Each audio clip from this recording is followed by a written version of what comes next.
Marie Bohanan was a mother, a wife, a police officer for 20 years, but with all of that, she definitely was dedicated to everything that she did. Started off at 170 Adelphi Street Institutional Church of God in Christ, and she sang in the choir. She was head of the missionary department.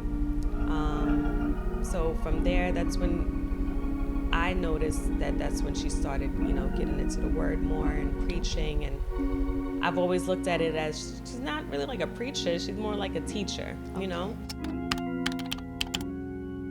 She prayed, and I'm pretty sure everyone can share the same sentiments about a grandmother that prayed or a mother that prayed, but we would literally wake up when like pillowcases are soaked with oil.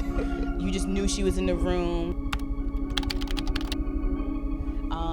We had to say our prayers every night, and even though we didn't know what we were praying for, Vincent would pray for like Barney and baby Bob. Yeah, I had to tell on him about that. But she made sure we knew that even at a young age, she knew how important it was to pray. She was just a loving person, dedicated, trustworthy. You can tell her stuff, and she would hold it in confidence.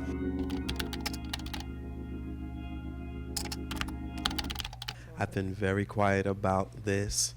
I haven't really talked about it to the public, and that's exactly what I wanted to do, just to kind of talk it out. To hear so many people that were blessed by. I know she was known for what she wore and all of that, but when I hear the people, they don't even really mention that. They mention the woman of God that she was, the loving person that she was, the prayer warrior that she was, the preacher and the teacher that she was. So it goes way beyond the hats and all of the shoes that she had. And she was a dresser. I don't want to leave the that one out. And only, But Marie Bohanan she was a very polished person, but behind closed doors, she really, she just loved her family. And she really just wanted to spend as much time together with everyone. So the same love that she showed everyone, even though she didn't know them, like we got that 50 times over at home. She really, really just loved her family. She started out in church, she grew up in church, sang in St. John's choir. Then she moved on to institutional, stayed there for a very long time. Then she branched off and became the senior pastor of House of Hope Ministries, where my brother is now pastoring. Marie Bohanan was my everything. She still is my everything. She's my mother and my role model. I definitely looked up to her a lot with just how she carried herself as a woman and a mother. So I feel like we bonded a little closer once I became a mother also. So that's what I feel like when we always been close, but we definitely bonded much closer once I became a mother. Mm-hmm. So our special topic today is the new normal. Can you explain to us? Well, we're here. I wanted to explain what my life has been like the past almost 2 years now, a year and some change. And I just wanted to explain my new normal, my new life, the way that everything has changed. It has changed for the worse, and it has changed for the best. And I just want to explain that. And so that's what really came up in my mind. Like, this is my new normal. This is what it's going to be like for the rest of my life. This is not something that I would wish on anybody. This pain, this emptiness that you sometimes feel is just unbearable. But the Lord is still good. The Lord is still good. He's still good. Marie Bohanan was my everything. Well, she still is my everything. She's my mother and my role model. I definitely looked up to her a lot with just how she carried herself as a woman. So we started off going to 170 Adelphi Street. It's the Institutional Church of God in Christ. And that's where I was born and raised. My sister and my brother, we were born and raised in that church. So she started off there. She was part of the institutional radio choir. Oh, yes. Right. Yes. I And remember. world famous institutional radio choir. World famous. World famous.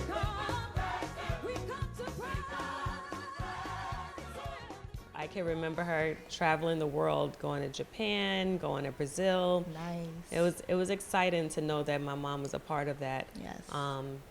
And traveling and singing with the choir. Beautiful. So she did that, and then she was also head of the missionary department. Okay. And that's when I noticed that she started preaching and teaching, Yeah. teaching everyone about the Word of God. She started studying more, and she went to the theological school, and she became a minister, and it just everything started going. And she started working with Bishop Caldwell in Georgia, and I believe that's when she started thinking about just doing her own ministry, and she started House of Hope. I can remember her talking about, okay, what am I going to name this church, and she thought of House of Hope, and I thought it was very fitting. Marie Ann Patterson Bohanan did not play any games with us. She was the disciplinarian. We've seen the memes and everything else about, how your mom was. She was exactly every one of those. Like the homework, 5 apples, you take away 2, how many do you have? You get it wrong, you say, we have 7. Like, she was the one that, how many apples do you have? And so she not allowing you to have friends over. You weren't sleeping out. The phone calls, like who was this on the phone? Who's calling? Let me speak to the mother first. Where are you going? What time? Get inside the house. Yeah. Like, she was that person. And then as her being a police officer, everything was wrong. Everything was bad. Like, you go outside, there's drug dealers, there's this, there's that. You got child, pedophiles everywhere. And it's like, Ma, I just want to go to this corner. Like, I want to ride my bike. It's like, nope, get inside. You don't know who's outside. You know who's this, who's that. And now as the mom and as the mother, I'm like, yeah, Hunter, no, we can't go outside. Yeah. Like, no, we don't want you. And it's not about being paranoid, but she protected us any and every way that she could imagine. And I feel like my mother, in that sense of when she was raising us, I kind of understand it. Like, I fully understand it now of how to keep these kids under check, and aligned with what is the right way and, how to go about it. When Mother Bohanan shared with you that she was sick, what was that moment like for you? It was in and out the hospital, taking her here, there. And then it was just like, what is going on, What's wrong with you? I was at the house one day, and she told me to come to the room or whatever. I would always be there anyway, just to laugh and talk. I remember vividly where I was. I was about 4 or 5 months pregnant. I was at work, and she called, and I knew she had to go to the doctor's office, but I didn't know like the magnitude of it. So I didn't really think anything about it. Then she called and she told me. To actually hear about her diagnosis is just, it was sad, but you still have that faith and you still believe that everything's going to be okay, and this is just going to be one little hill that we get over, and then we're going to talk about, we'll be here to give a testimony about it. And so she told me, and I sat down, and she said, I have cancer. And at first, it was just like, okay, well, what do we have to do in order to get this out? I just remember like crying in the hallway. I called one of my coworkers, and I told her, you got to come downstairs and take over my class, because my mom just told me she had cancer, and I'm like losing my mind. Of course, I'm pregnant, and I'm thinking like, I don't want to go through this without my mom. So that moment really like scared me. Like it scared me to death because I didn't know, what the outcome would be, so it was difficult to say the least. Yeah. I remember her first words were, "But I'm already healed. I'm already healed." So before, and this was probably 3 years prior to everything happening, she kept the faith from the beginning to the very end. She kept it. Kept the faith. The same statement that she said in the beginning was the same words that she was saying at the end. At one point, your mom was going back and forth to the hospital. Can you tell us a little bit more about the transgression of things from that moment moving forward? It was difficult. I would say it was a matter of, she passed in August. I would say like maybe 6 months, going back and forth. Being a caretaker at home was not an easy thing. To see someone have to endure so much pain, and throughout the night you could hear her in the next room, and throughout the day she would be on the floor, and it just wasn't a great time for us, because basically there was nothing that we could really do. Out of all of the pain that she was having, it just seemed like nothing was working. The medicine, just all these pills, they just have so many different pills and stuff that she had. And, so we just had to kind of just pray. We had to just pray and just hold her. Hoping for everything to get better, and then, it was getting better, then it wasn't, and then just going downhill. It was definitely hard because, you want the best to happen. You want her to get out, and she was getting out at one point, then she was back in church, and then she would stay home for a little bit, and then she was going back into the hospital.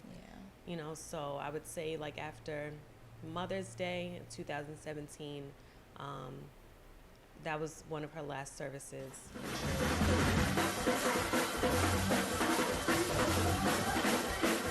I do remember one time, she was just in so much pain, and she came into my room, and she came into bed, and she's just like, I just don't understand. I just don't understand.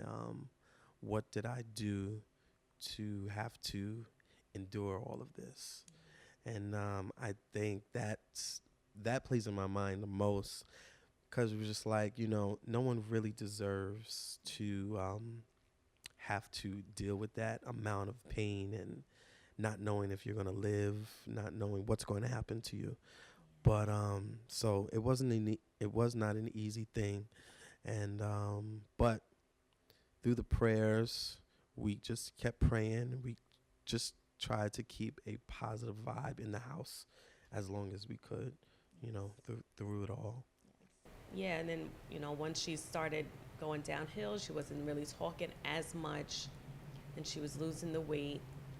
And then, that's when I felt like her spirits were going down a little bit, But then I would say like the last month, she was just talking a lot to herself and just ministering to herself. Yeah. And just, that's when I feel like that's when she was starting to accept everything.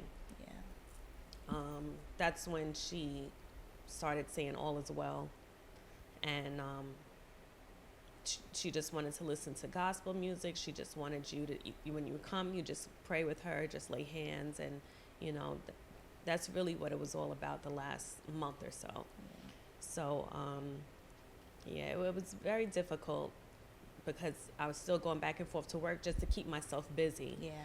But in the back of your mind, when you have a break and you have some downtime, you have to think about that and think, oh, is she okay? Is everything okay there? And checking in with Dad and anyone else that was there at the hospital with her, So it was a lot of back and forth, up and down. By the blood of the Lamb.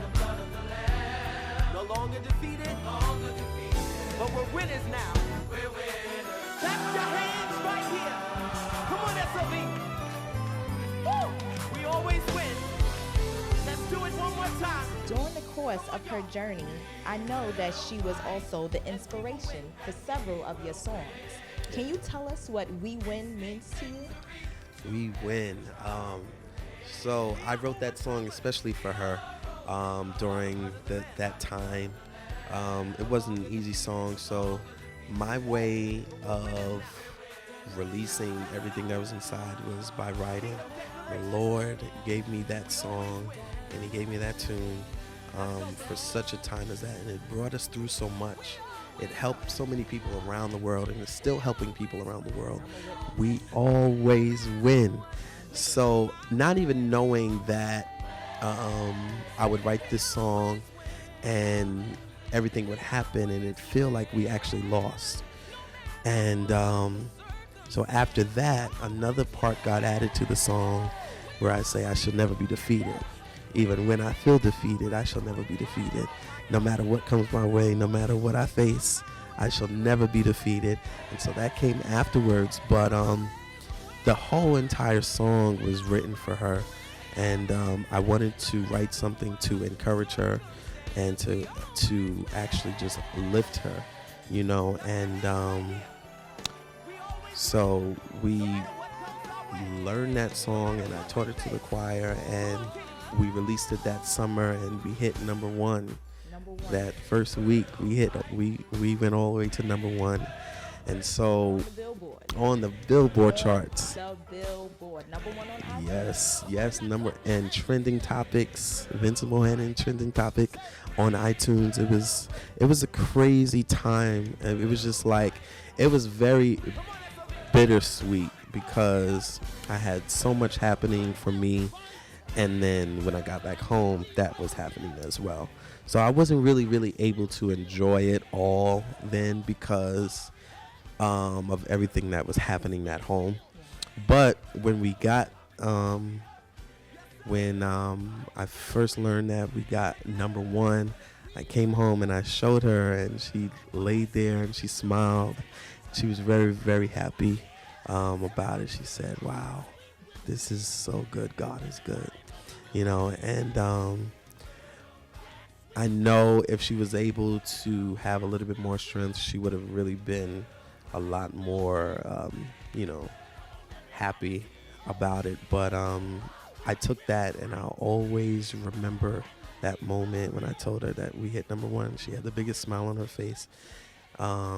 She wasn't really able to do much, but she was very happy about that. Sure, she was. After they told us that, there was nothing else that they could do, we still kept the faith. And I still believe God, and I still came to church, and I still told the church we're going to believe God. And we prayed and prayed and prayed, and we danced before the Lord, and we still sung. And I remember the week before, I told her that I was going to have a concert, and she was like, "Oh, nice." And she went back to sleep. So I was like, okay. Well, and then I was like, so I'm having a concert on Sunday. I hope you can come. And so she laughed and she rolled her eyes. As we were talking, like, just as a family, we're just going around, and I'm like, did mommy know, like, that her cancer was terminal? And my dad said, yeah. I was like, well, when was somebody going to say something? Like, hello? I'm sitting around thinking, okay, she's coming home. I go back to the text messages from that day, and I have, like, my friends hit me up, like, oh, how's your mom? I'm like, oh, she's good. She's going to discharge today. She's doing really good, because she was. And then it just seemed like that day just Took a turn. Yeah. By that Monday, she asked my dad for me to come up. And when he called me and told me that, I said, now, Lord, what is this about? I was already war. I was already like, what is this? What's going on? And so as I was driving there, just the tears that were coming down from my face, I said, this can't be happening right now. Like, there has to be, you got to come through for us. And, and the way that we had our faith was so strong. And so even though I was crying at the same time, I still had the faith and knowing that everything was going to be okay and she was going to be okay. And so, he called me and said, "Hey, your mom wants you to come up here." So I said, "Okay, I'm coming." So we live like 10 minutes away. So I ran up there and I said, "Hey." And so she said, "Hey." And I'm just like, "So what's going on?" Like, what's going on? And so, at that time she was very, she wasn't totally out of it or anything. She was just very weak, and I just sat there and I rubbed her hand and I said, "Do you believe God?" And she said, "I still believe God. I still believe God." And after that, she went back to sleep or whatever. But that was one of the last words that she said. She said, "I still believe God," in a small voice that she had left Wednesday. So I was going to go into Brooklyn. So I went into Brooklyn, and throughout the day I called. I said, "How's she doing?" And, he said that she was doing fine. Around 6 o'clock, I got the phone call from my sister, and, I wasn't expecting that at all. I was still believing God. I was still believing God. And I got the call from my sister, and she said that she didn't make it. I said, "Oh, what do you mean? Like, what? Like, what just happened?" So I pulled the car over, and I just like it. It of course did not hit me right then and there. I said, "Well, there has to be another way that they can try to do something. They got to try to do something."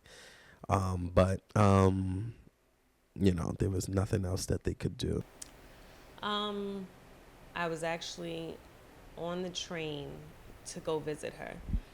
Every day after work, I would always go to visit her, but this particular day, I had went to the hair salon. I had Zoe, went to the hair salon, and I spoke to my dad, and he said that she wasn't talking, and she was just resting. So I said, "Okay, well, I'm gonna come check on her anyway." So, but didn't make it there in time. And we cried the entire way back there. And we pull up to the hospital, and I can see the light in her room. So I'm like, okay, so this is really happening. And so when we pulled up to the hospital, you can see her room or whatever. And so we get out the car, and I walk in, and I get on the elevator, and we walk down the hall. And it seemed to be like the longest hall ever. It seemed to be like the longest hall ever. And to see my dad out there crying, because he was there the entire day with her when it happened. He stayed by her side from the morning, from when I left to when she finally transitioned.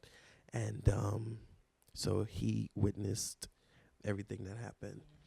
And so we get off the elevator, and me and E and Tiffany, we are there, and we meet my sisters, and we all come around the bed to see her just laying there. And it was definitely a night to remember. It was definitely a night to remember. I'll never forget it. And it was just a cloud of sorrow. So I was on the train, and then Crystal had called me and told me that Dad had called her crying and, upset. It was about 8 o'clock at night. So now I'm on the train with Zoe, and then just burst out in tears. I actually ran down to get a taxi because my dad was supposed to pick me up, but he couldn't make it. So I had to get a taxi.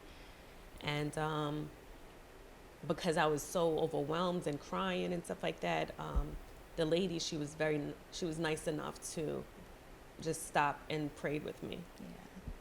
And I'll never forget, her name is Jen. And haven't seen her since then, but I would hope to see her again, because I just want to thank her She for might just have been praying. an angel. Right. She might have been an angel. So she prayed with me, and just to give me a peace of mind. And I had called some of my friends, and I told them, I was on my way to the hospital, and my mom had passed away already. So by the time that I got there, they had taken out all the tubes and took away all the machines, everything. So she was just laying there peacefully. Yeah. So it's okay. It's okay. Some days you're really happy. Some days you're angry. It's a challenge because it does not seem real. Yeah. It doesn't seem real. I literally still have her phone number in my phone. It hurts. It's difficult all around. So it's I don't know. I have not wrapped my mind around it. Yeah. And like I said, some days are better than others, but it's the little things that will trigger it. Yeah. And you're just wondering wow, my mom really, she's really dead. But it's nothing that you could ever explain. When people ask you oh yeah, you can probably come up with words, there are no words to explain. Yeah. The difficulty it is to not have your mom around. Holidays are different, birthdays are different. Normal day things are different. So it's a new normal that I still have a hard time getting used to. Could do. And so I was in Brooklyn, and I called Pastor Emmanuel, and I called Tiffany, and we all came together, and it was just, the world stopped. Yeah. The world stopped. The whole church world Heavy. stopped. Everything stopped in my world, and the texts began to come in, and the calls began to come in, and the tags on Facebook began to come in, and it was just so unreal. I'm like, no, this can't be happening. And so we had to drive all the way back out there, and so we drove out there. The entire time we cried, and I live an hour away, so we cried the entire hour, and there was nothing that anyone could say to make us feel better, because after the praying and after all of that, this would still happen. It was confusing. It was, and it still is a very, very hard thing to cope with. Of course, after it happens, everyone's coming to you with scriptures and, oh, God is going to provide. And I say that very nonchalantly. I know who Christ is. I love Christ. I have my own, relationship with Christ. But in the natural, you don't want to hear no scripture. I don't want to hear anything positive. I want to lay on the ground. I want to cry. I want to be angry. And I think people should respect that. That's a natural form of grieving. Absolutely. That's a natural way to show your emotions. Yes. At the end of the day, I didn't lose my faith, so I guess I'm okay. But it's in that moment, that's not what you really want to hear. And I'm thankful for all of the church people that have been around, and all the bishops, and the impact that she's had. But besides her being a pastor and a missionary and an elder and someone who was very influential to the church, she was my mother. Well, it's still unreal, I'm sure, for many of us, even people that, weren't, her biological kids. She has so many, other extended relatives, people that, look up to her as, a godmother, a auntie, a sister, just, a guiding light. And that day, August 23rd, shocked a lot of us. And even still till this day, I see, pictures of her, people share reflections, and I'm just wow. Mother Bohanan has really transitioned. Yes. And I think she would always be one of the people who we will always think this is just forever unreal. Right. So I know it's going to take some rebuilding.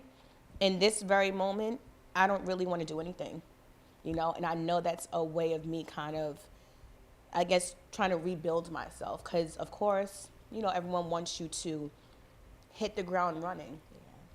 Do this, mobile ladies, do this, your mother, this, and you got to keep your legacy alive, which we're going to do. But it's still so fresh, Yes, you know, and to still have to, like, put on a face for others. I'm not one to, like, sugarcoat it. So if I'm really not into it, you're going to know I'm not into it. So it's that. I'm, like, on the fence of be strong, do it, be great, do all of this stuff. But then in a natural form, I'm like, I just want to just chill right now. I just kind of want to get through this pass through this of, you know, dealing with the loss of my mom. Like, it's hit me that hard. Are there any plans to keep her legacy alive? Yeah, most definitely. We definitely want to keep Mobile Ladies, which is something that she started. We want to keep that going. You know, the House of Hope Ministries is still going strong. I'm very proud of Vincent for carrying that on, Yes, because yes.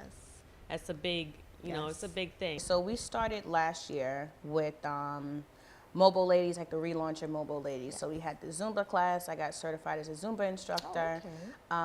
Then we did the paint night. We had a class discussion. We went down to DC. We took a bus ride down to DC. Can you share with us what, you know, Mobile Ladies was all about and what started the movement?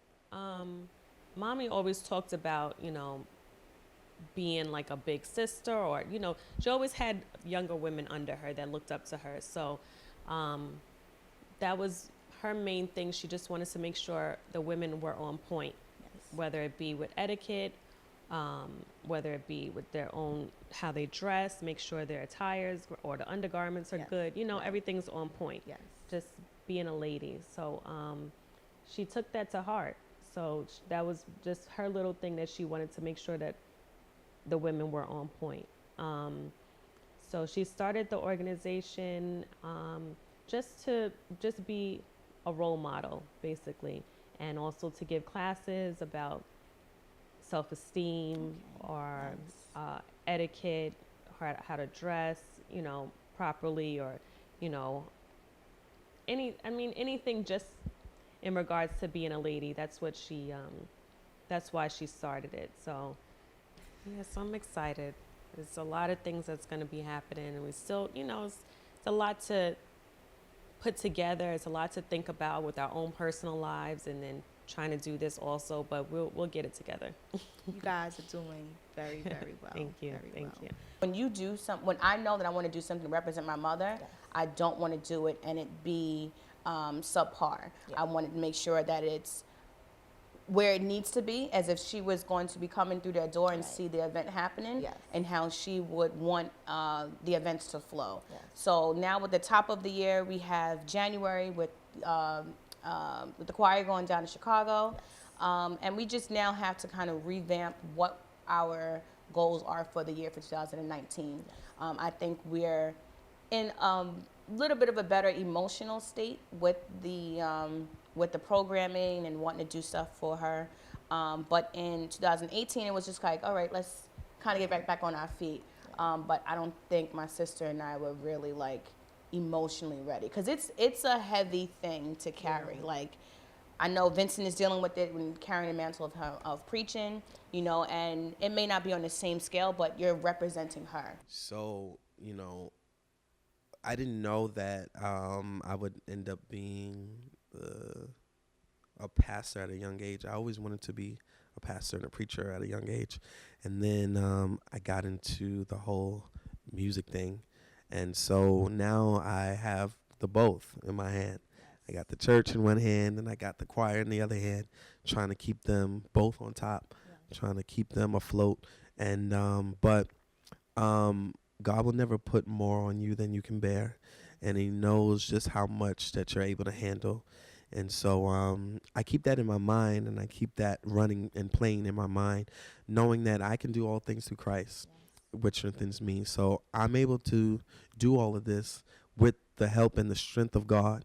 And so we have the church now, House of Hope Winners Assembly, and it's growing.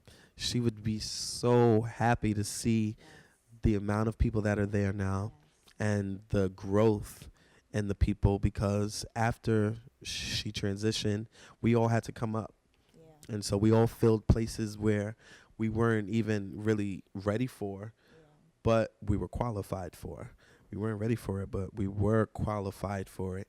And so God blessed us and he touched us, and quickly we had to learn, we had to mature, we had to let go of so much.